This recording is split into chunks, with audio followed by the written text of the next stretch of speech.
जय माता दी सभी को। आज मैं महाराणा प्रताप की स्केचिंग लेकर के आप लोगों के सामने प्रस्तुत हुई हूँ।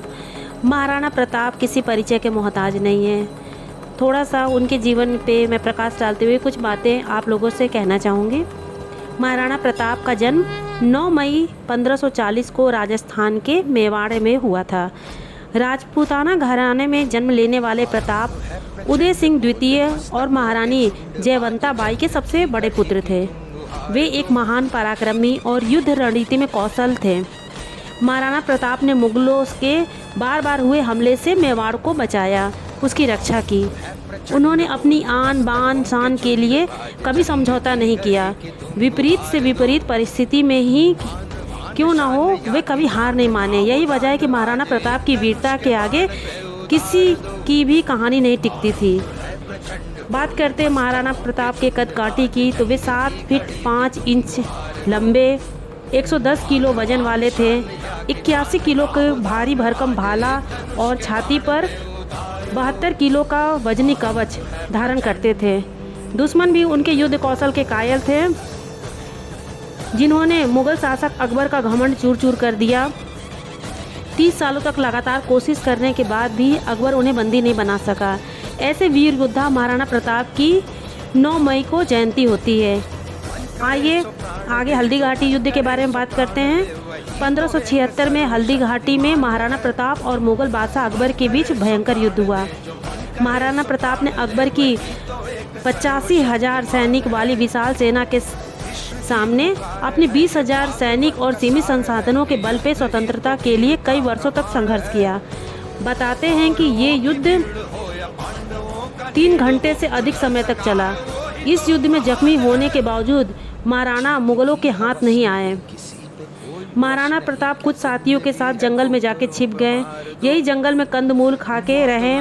बताया जाता है कि महाराणा प्रताप ने घास की रोटी खाना स्वीकार किया, लेकिन दुश्मनों के आगे घुटना नहीं टेका और अपनी सेना को संगठित करते रहे, उनमें जोश भरते रहे और मुगलों से लोहा लेते रहे। 30 वर्षों के लगातार प्रयास के बाद भी अकबर उन्हें बंदी नहीं बना सका। आखिरकार अकबर को महाराणा प्रताप को पकड़ने का ख्याल दिल से निकालना पड़ा। बताते हैं कि महाराणा प्रताप के पास हमेशा 104 किलो वजन वाला 2 तलवार रहा करता था। महाराणा प्रताप 2 तलवार इसलिए रखते थे कि कोई अगर निहत्था दुश्मन उन्हें मिल जाए तो वो उसे 1 तलवार दे दे, क्योंकि वे निहत्थे पे वार नहीं करते थे। ऐसे उच्च विचारों वाले थे महाराणा प्रताप।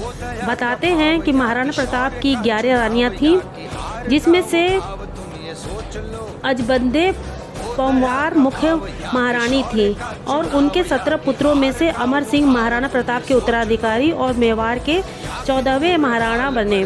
महाराणा प्रताप का निधन 19 जनवरी 1597 को हुआ था। कहा जाता है कि महाराणा प्रताप की मृत्यु पर अकबर की आंखें भी नम हो गई थी। महाराणा प्रताप का घोड़ा, जिसका नाम चेतक था, वो भी बड़ा पराक्रमी था। जब मुगल सेना महाराणा प्रताप के पीछे लगी थी, तब चेतक महाराणा प्रताप को अपनी पीठ पर लिए 26 फीट के नाले को लांग गया, जिसे मुगल पार न कर सके। उस क्रम में उसके पैरों में चोट भी लग गई। बुरी तरह घायल हो जाने के कारण अंततः वीर गति को प्राप्त हुआ। ऐसा था महाराणा प्रताप का घोड़ा चेतक। 120 किलोमीटर प्रति घंटे की रफ्तार से चेतक दौड़ा करता था। एक कविता जो मैंने बचपन में पढ़ी थी, वो आप लोगों से साझा करना चाहूँगी। रणबीर चौकरी भर भर कर चेतक बन गया निराला था। राणा प्रताप के घोड़े से पड़ गया हवा का पाला था। गिरता न कभी चेतक तन पर, राणा प्रताप का घोड़ा था। वह दौड़ रहा अरिमस्तक पर, वह या आसमान पर घोड़ा था। जो तनिक हवा से बाग हिली लेकर सवार उड़ जाता था। राणा की पुतली फिरी नहीं, तब तक चेतक मुड़ जाता था। कौशल दिखलाया चालों में, उड़ गया भयानक भालों में। निर्भीक गया वह ढालों में, सरपट दौड़ा करवालों में। था यहीं रहा अब यहाँ नहीं, वह वहीं रहा था वहाँ नहीं। थी जगह न कोई जहाँ नहीं, किस अरी मस्तक पर कहाँ नहीं। बढ़ते नद सा वह लहर गया, वह गया गया फिर ठहर गया। विकराल वज्र में बादल सा अरी की सेना पर घहर गया। भाला गिर गया गिरा निसंग, हाय टापों से खन गया अंग। बैरी समाज रह गया दंग, घोड़े का ऐसा देख रंग। रणबीर चौकरी भर भर कर, चेतक बन गया निराला था, राणा प्रताप के घोड़े से पड़ गया हवा का पाला था। नमन है ऐसे देशभक्त महाराणा प्रताप को, नमन है उनके घोड़े को।